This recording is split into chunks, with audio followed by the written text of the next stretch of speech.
Good morning. It's good to be with you again today.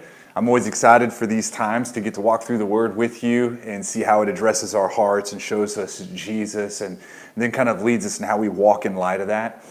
And if you're watching this, it's most likely because you're still uncomfortable with being back with us at our physical setting. And I just, again, like I said last week, I want to speak on behalf of everybody and just say that we miss you. We totally understand and we love you, and we look forward to the time where you can be with us again, where we could all be under the same roof. And at this point, I don't care if we all have masks on or not. I just love to have everybody together and celebrate what God has done together. But right now, I'm excited to do this with you. So if you have a Bible or a device that you're using, it'd be good for you to turn to Philippians 3. Philippians 3, we're going to finish out the third chapter of Philippians. We are slow walking through this letter to the church of Philippi a little bit. It probably could have been covered in 8 or 9 sermons, but there are so many pieces that are very applicable for what we're going through today. I don't want to miss any of them, and today is one of those moments. One thing that I've learned when it comes to guiding and leading in times of crisis is that anytime a crisis comes, it does 2 key things. It disrupts us from what was normal, and it also actually speeds change up. Change that was likely to be happening or was going to happen slowly, it accelerates it. It's an amplifier of sorts. And that's what we've been seeing today. We have crises that have come, and they've both disrupted us, and they've accelerated change, both good and bad. You've probably seen this type of phenomenon happen where you have maybe someone that's been meaning to get in better shape or maybe improve their health. They keep meaning to get around to it, but it doesn't really happen until they have a heart attack. Then it gets real fast. The crisis has come, it's disrupted their normal, and now what was going to be a slow change is now going to be accelerated change. It's not just individuals that experience this either. I mean, total industries, complete industries can feel it. We've seen this because of COVID-19, which is a crisis, has caused a disruption in the entertainment industry, which is why some movies are going straight to on-demand video. That's likely something that was just going to happen over a longer period of time, but it's starting to speed up now. So you and I have both seen this and have felt this in different ways, where things have been sped up. Change has been sped up because of a crisis that has disrupted us. Some of it's good, some of it's bad. We've all been disrupted in these last few months, haven't we? Crises that have been stacked on top of more crises. But it's also speeding up some change. For instance, we're having a national conversation right now on what it means to have equality racially, what it means to have equity in our authority structures. We're having conversations now that we probably haven't had at this tenor since the civil rights movement. And some of it's been good. Some of the changes have been a little odd. I mean, the disruption started with a cell phone capturing a Minneapolis officer who was killing a man. And that was like a spark set off dry wood. And now change has been sped up and amplified in 10 different directions. And not all of it has been good. But that's the thing about change. It's not always nice and tidy. Matt Norman, one of our beloved elders, he said it very wisely to the rest of us in a pastoral setting where he says, listen, change is messy. And that's been helpful for me. Change is messy. I think the fastest change happens to be the messiest change as well. And that's a lot of what we're seeing. And what happens is when crisis comes to us and we don't know what to do, we typically listen to the loudest voice in the room that sounds like they're the smartest voice in the room, right? We don't typically fall behind ideas. We fall rank and file behind people, loud people, smart people. And we take their ideas and we take their convictions and we adopt them and we make them our own because we don't know what to do in that moment. This is normal for us to do this, but it's not always healthy. Listen, it matters who you imitate your life after. It does. It matters who inspires you, who motivates you. It matters who you model your life after. It needs to be with care that you collect heavy weighty voices that speak into your ideas and inform your ideas and your decisions. We should always be collecting our shelf of heavy, weighty voices, especially the ones that traffic in high wisdom. We should always be doing that. And listen, we also need to be prepared for the day where we become those voices to those who are behind us. You see a lot of people in the Bible who needed a mentor, and then they became mentors of sorts. David needed a mentor. Samuel was one of his mentors, and then David became a mentor. But Samuel himself needed a mentor, and then he became a mentor. The same thing with Paul. It's going to be true for you and me as well. Today, Paul is going to speak to us in Philippians 3, but he's going to speak to us through tears. This passage was emotionally written. I don't know if you've ever written anything through tears before. I have. You'll write a little bit, you'll weep, you'll stop and collect yourself, you'll go back, you'll write a little bit more, you'll have to stop and collect yourself. That's the kind of passage that we're getting to. Now, I don't know if he was weeping through this whole thing, but it's with tears that he writes this today. And he wants you to know a few things, okay? We're going to read about it. He wants you to know that you should imitate the right people. He wants you to know that you have a citizenship that is not here, but it is elsewhere. And he's going to show us what it means to weep for a people. So let's walk through this passage. This is in chapter 3. We're going to start in verse 17. This is the word of the Lord for us today as Paul addresses us. And we're going to see Christ very clearly in this passage as well. It says this, "Brothers, join in imitating me and keep your eye on those who walk according to the example you have in us. For many, of whom I have often told you, and now tell you even with tears, walk as enemies of the cross of Christ. Their end is destruction. Their God is their belly, and their glory in their shame, with minds set on earthly things.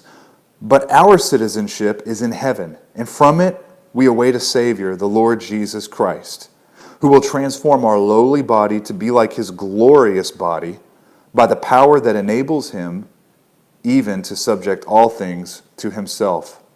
Therefore, my brothers, whom I love and long for, my joy and crown, stand firm thus in the Lord, my beloved."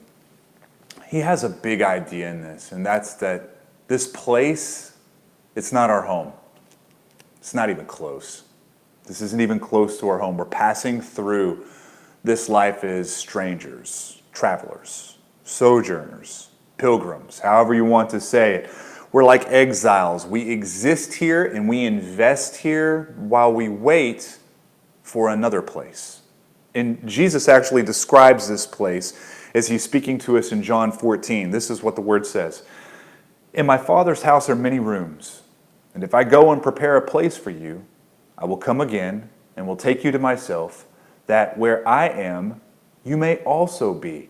And so we have this place prepared and curated for us by Christ. And the best part about this place is that, very simply, Jesus is there. That's what makes this place a place of delight. He is saving a seat for those who he has called his own. It's a safe seat. It's a seat that will never be taken. It's a place of welcome. It's a place of no shame. It's a place of no guilt, no tears. Here it is. It's a place of no more crisis. No more crisis. Paul says in 1 Corinthians that God is preparing a place for you and me. Christ is preparing a dwelling place that no eye has ever seen, no ear has ever heard about, and no imagination has ever been able to conjure. We can't render an idea of how glorious this place is. This place that is not this place. And although that is our home, you and I are led to invest in this place where we're exiled for the glory of God, for the good of the people around us. I think knowing that this address is not our home, it should never lead us to abandon this world and just let it do what it does. It should intensify our love for it because we are here as image bearers, right? And we are here to exemplify the goodness of the gospel for the whole world to see. In fact, we see a little bit of this even back in the Old Testament, where we see in Jeremiah 29:7, but seek the welfare of the city where I have sent you into exile, and pray to the Lord on its behalf. For in its welfare you will find your welfare. So we love Knoxville, and we're going to invest in Knoxville. But very simply, Knoxville is not our home. I mean, friends, this passage is timely for us. We are 128 days exactly from our votes being counted for the next president of the United States. In an election that most people consider to probably be one of the most volatile and explosively charged election cycles in modern history. And I don't know that I disagree with that. There is a lot going on right now. And we have an opportunity to invest in the land, for the land's good, in things like voting. You can vote to the glory of God. Listen, protesting, feel free to do that. You can protest to the glory of God. We can build and invest here to the glory of God. Yet, we're pilgrims. We're pilgrims passing through for a moment or two. It's like we're camping out here. We're not retiring here. And one of the things or truths that this will make true for us is whatever it is that we gain and lose in this place, right? In this life, it does not affect the economy of what we gain in the next life, our true home, which means you can lose all of your freedoms and not lose any of your freedoms. This is going to be important for some of you to hear right now. You can have your guns taken away and your free speech taken away. We can have our freedom from practicing religion totally removed, and yet we will all, as a people of God, not lose a single thing. Not a single thing. I think we need to hear this because some of us are overwhelmed as we read the news. And we think that everything is on the line, and we think that our existence is in danger, and we panic, and we forget that God is God. And we forget that He is in total control. And we forget that we can never lose Jesus, and nothing will separate us from the love of God. This week alone, just this week alone, I have seen calls for repealing the Star-Spangled Banner and Mount Rushmore, both things that I've grown up with. They're as American can be. It feels like, it seems like to me. These are things that you've grown up with. If it happens, and we'd see the end of the Star-Spangled Banner, and I don't know how they'd get rid of Mount Rushmore. They'd have to fire missiles into it or something like that. I don't know what they would do. But if that went away, and if the Constitution of our country just burned in a trash can right in front of us, you lose nothing. You lose nothing. You lose a lot here. You lose nothing in your true citizenship, in your true home. Friend, listen. If you are Americans, you are citizens here, but you are citizens of a different nation in a different place first. We need to be careful not to conflate the two. I think this happens. One of the things that can smother a church over time is when we get our passports mixed up, right? Where this world becomes our home and our true citizenship is an afterthought.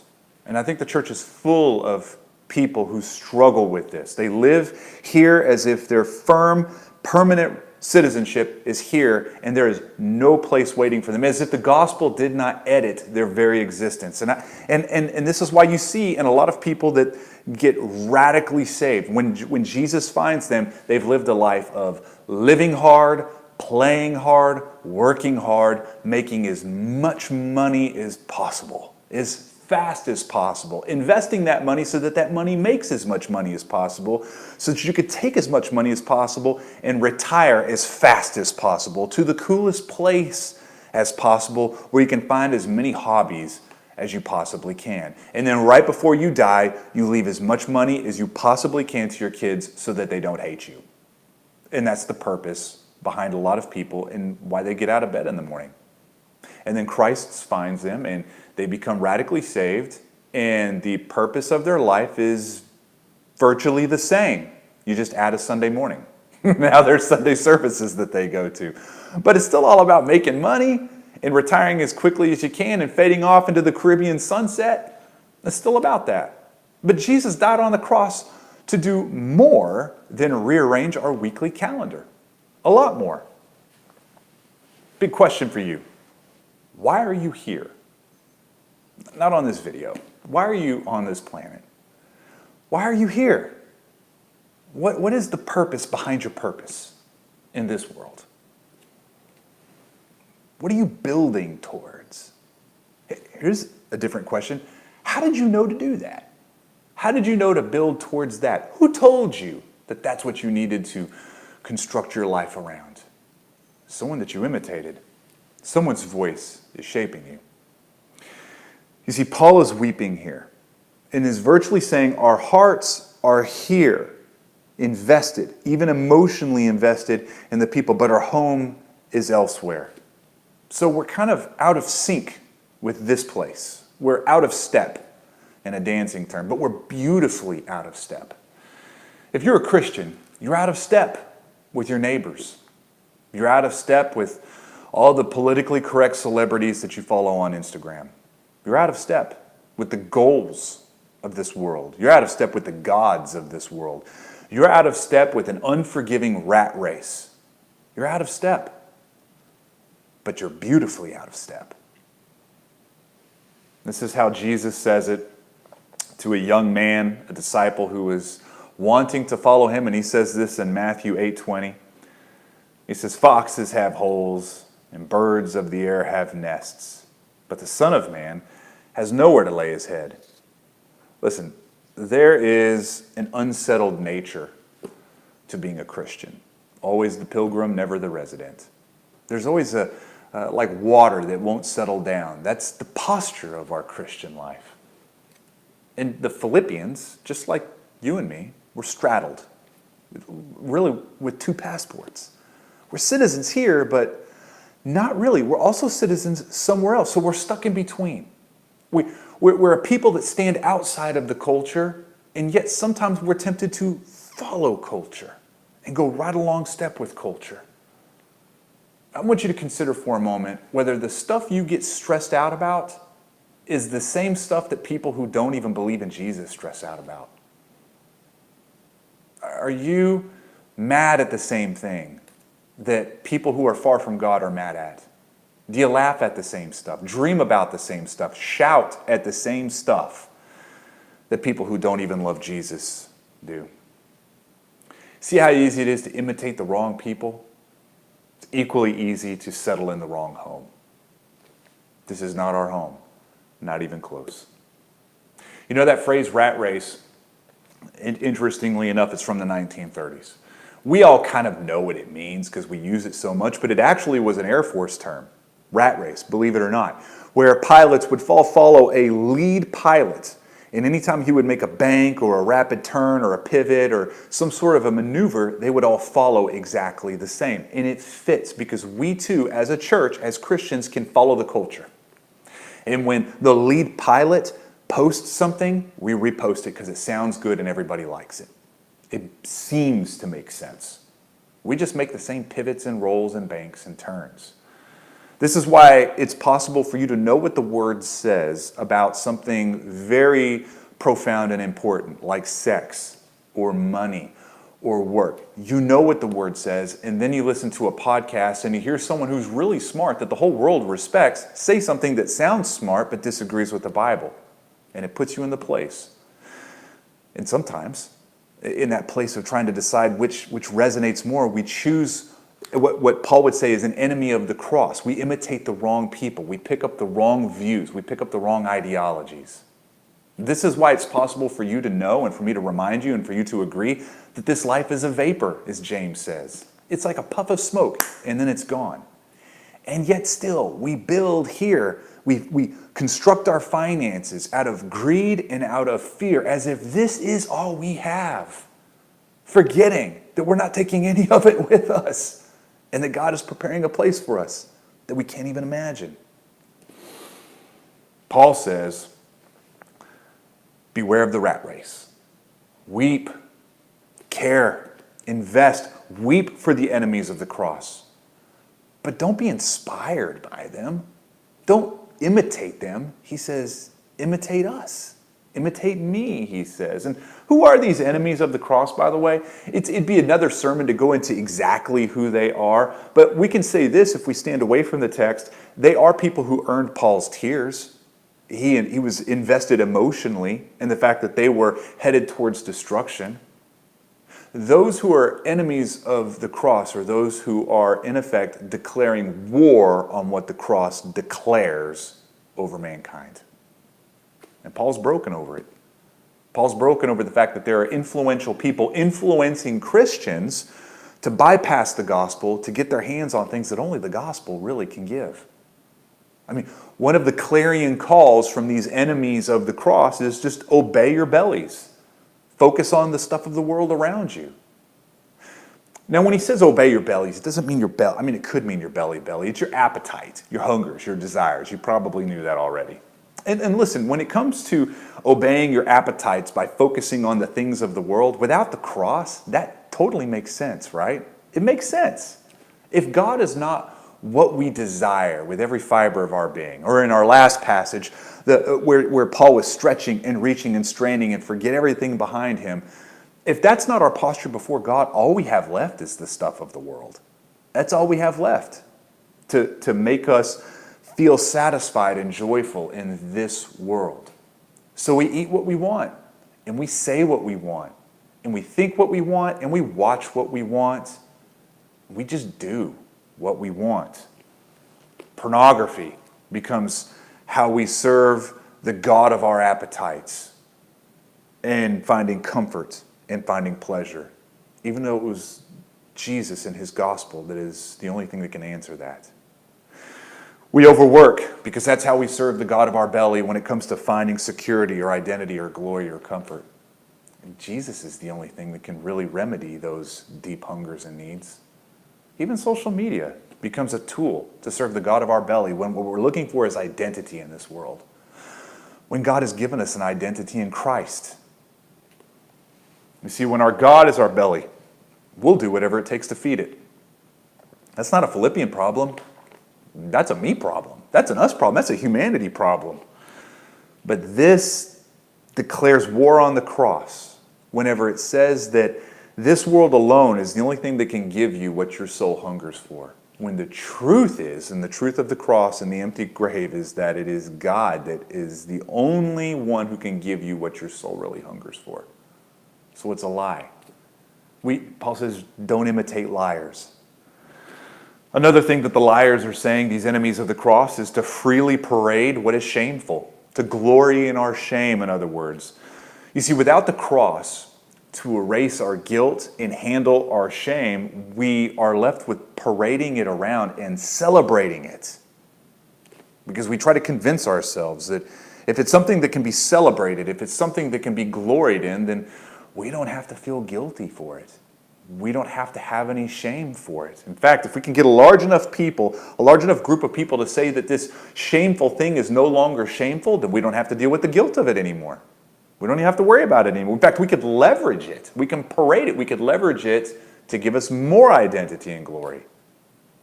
This is why things that could not even be mentioned 50 years ago are paraded and celebrated openly today.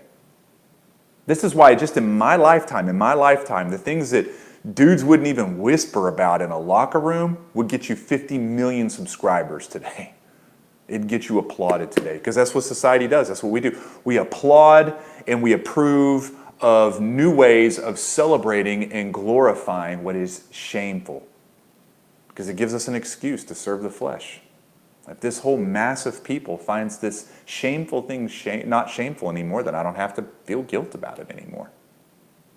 Paul touches this a little bit when he speaks to the Roman church. He says this in Romans 1. And since they do not see fit to acknowledge God, God gave them up to a debased mind to do what ought not to be done. Though they know God's righteous decree that those who practice such things deserve to die, they not only do them, but give approval to those who practice them. Again, Paul is weeping for those who flaunt their shame and glorify it. Because Paul knows what we know is that the cross is the only thing that can take our guilt and our shame and contend with it. The cross is the only thing that can do. But if you're an enemy of the cross, you're saying the opposite. You see, the gospel leads us to invest our tears into this world, but not our hope. The gospel leads us to invest our energy into this world, but not our hope, not our future. Invest your tears towards those who say the cross is insufficient. Friend, they're all around you. You should cry, you should weep for them. And if you're not at a place where you're able to cry and weep, you should ask God, beg God to break your heart for the lost around you. Again, it's one of those prayers I call a dangerous prayer. Watch what happens when God starts to do it. Where you find remorse and you start to weep over those who are enemies of the cross and can't even see it. Can't even see it. Paul says cry for them as he is, but don't imitate them. Don't be motivated. Don't mimic your life after them. Don't live as if this world is all you have. This isn't your home. Paul says imitate me, which sounds a little prideful if we just admit it at face value. He says, imitate me instead. But understand, he's not saying imitate me because I've got it figured out and I'm perfect. I mean, we saw last week, if you just go back 2 breaths, a couple sentences earlier, he says, I've not arrived. I've not made it. I've got some work to do. But what he wants us to imitate is the fact that he is stretching and reaching and striving and forgetting all is behind him, and he considers Jesus to be the only prize in his eye. Among a sea of prizes, Jesus is the biggest prize. He says, imitate that. What's unique in this passage is we see 4 generations of imitation. We see Jesus being imitated by Paul. We see imitators of Paul, like Barnabas and Timothy, who were right there along the time when this was written, imitating him. But then we see it written to a Philippian church, and in fact, you and me, as we imitate Paul. So that's 4 generations. We see this a lot in the Bible.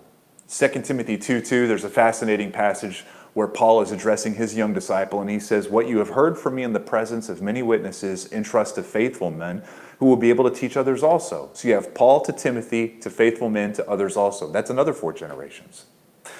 We see Paul talking to Timothy again in the letter before this, and he says, let no one despise you for your youth, but set the believers an example in speech and conduct and love and faith and purity. So we see him saying, Timothy, you need to be, you're going to be imitated. Set yourself a good example in these things. And then the author of Hebrews, whoever he was, agrees with Paul whenever he says, remember your leaders in chapter 13, those who spoke to you the word of God.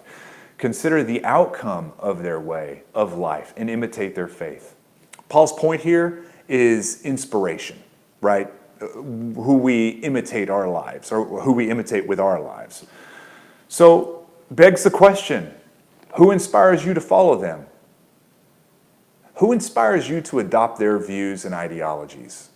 Who's pulling it off? Who are you actually imitating? We're seeing a lot of messy, accelerated change right now. And the church is getting swept up in endorsing what it shouldn't be endorsing, because it might be politically correct or popular or both. But friends, I've got some news. The church is never really ever going to be politically correct, is it? We're probably the least politically correct group of people on this planet. And people are getting canceled right now. We're canceling people and we're canceling institutions so quick, there's no trial even. People are losing jobs for things that they texted when they were a teenager. And now we're ambushing police, good police, just because they are police officers. It's kind of like a radiation treatment for cancer. It's targeting something that needs to be fixed, something that needs to be killed, something that needs to be changed, but it's also killing everything around it. It's an indiscriminate killer. That's the kind of change we're seeing right now. In the effort to correct what needs to be corrected and change what needs to be changed, there's a lot being destroyed in the process. And it's getting harder for Christians, even for pastors, if I could just be all that honest, to take a scalpel and surgically dissect one thing from the other. And the church is complicit when it is imitating the wrong people. For instance, statues being pulled down right now. It's a great moment for us to look at that through the prism of this text. When the news is starting to spread over some of the statues being pulled down in different cities and different states, even here in Knoxville. Some of them I look at, some of these statues I hear about, and some of these statues I see with my own eyes, and I think, yeah, that needs to go. That statue, it didn't age well, right? It's not a good statue. I don't want our black brothers and sisters walking by something that celebrates slavery. It doesn't make any sense. And I'm fine with it going away. I'm fine with the city pulling it down, putting some mothballs around it and sticking it in the closet somewhere. Totally fine with that. Here's the thing. I don't care if that lines up with an angry college student's view, because that's not where I got it. I'm not imitating them in this. I'm imitating Christ and Paul and those who imitated Paul. This is what it looks like when the gospel on the ground is addressing very difficult topics. If we imitate the views and actions of others, we have to ask the question, are they trusting the gospel or are they just loud? Are they just loud? Are they just saying popular and politically correct things, or are they being biblical? We've got to ask those questions, because with the speed and the mess of change, it's getting very difficult to detect what is praiseworthy and what is nonsensical. It's getting hard. It's getting hard to not be influenced by the sea of consensus out in the world. By the way, as quick as next week, it could be the church that is easily canceled. Because slavery is spoken about in here, right? So is God's view on homosexual behavior, or submission within marriage, or reconciling, or any number of things. I've said it before, I'll say it again. Things I preach now are probably going to get me canceled tomorrow. You too. You too. Can you see why it's important, if ever, for us to keep in two hands the truths that this is not our home, and yet we imitate those who are imitating Christ, as we long to imitate Christ himself? And no, that won't be the widest, most popular path we can walk on. In fact, Jesus says, because he was persecuted, we can pretty much bank on it. If we imitate his life, we're not going to avoid the things that the one that we imitate found, like persecution. In fact, he says it very clearly in Matthew 10. He says this, "A disciple is not above his teacher, nor a servant above his master. It is not enough for the disciple to be like his teacher, and the servant like his master. If they have called the master of the house Beelzebul, how much more will they malign those of his household?" Okay? But here's the reality behind it. Our God, he's a protesting God. He's angrier at injustice and brutality than you are. He's a protesting God. More than anything that we can imagine as far as wrath and anger against those marginalized, those on the edges of society being pressed down, God is angry. It's just that his scales look different than ours, and his remedy is different than ours. His remedy, in fact, is Christ coming.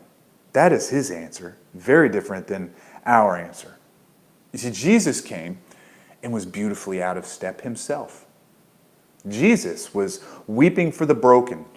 He's enraged at injustice. And yet he wasn't anchored to this world, because he's building another. He's building another. And Paul saw this life of Christ and he imitated it. And then Paul and Epaphroditus, also imitating Christ, would see Paul do something that was Christ-like, and then they would imitate Paul. You see, that's how it works when we imitate each other. Of course we're imitating Christ, right? But there's sometimes I will see one of you do something that looks like Jesus, and I think, wow, I want to imitate that. I want to be like that.